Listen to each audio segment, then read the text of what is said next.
Rajeshbhai, party દ્વારા પસંદગીનો જે નામનો કળશ હતો એ તમારા પર ઉતારવામાં આવ્યો છે. હેટ્રિક મારવાનો એક રીતે કહેવાય કે ચાન્સ તમને આપ્યો છે પક્ષે. પ્રથમ પ્રતિક્રિયા?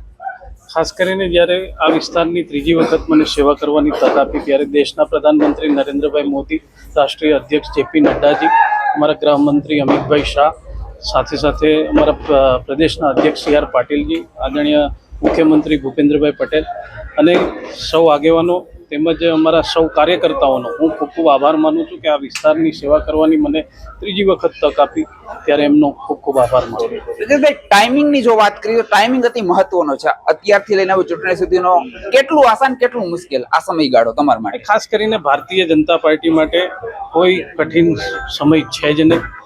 આ સમય અમારે 5 વર્ષ લોકોની વચ્ચે રહી, કાર્યકર્તાઓ હોય, અમારા ચૂંટાયેલા પ્રતિનિધિઓ હોય, એ લોકોની વચ્ચે જ રહે છે, ત્યારે કોઈ કઠિન સમય નથી. 26 બેઠક ભારતીય જનતા પાર્ટી 5 લાખની લીડથી જીતવાનું છે. એમાં જુનાગઢ ગીર સોમનાથની લોકસભાની સીટ પણ અમે જીતીશું.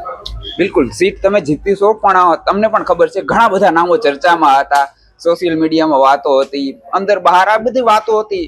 હવે છેલ્લે નામ જાહેર થઈ ગયું તો હમસાથ સાથે કે પછી ડેમેજ કંટ્રોલ? ખાસ કરીને ભારતીય જનતા પાર્ટીનો પરિવાર એ ખૂબ મોટો છે, નરેન્દ્ર મોદીનો પરિવાર છે.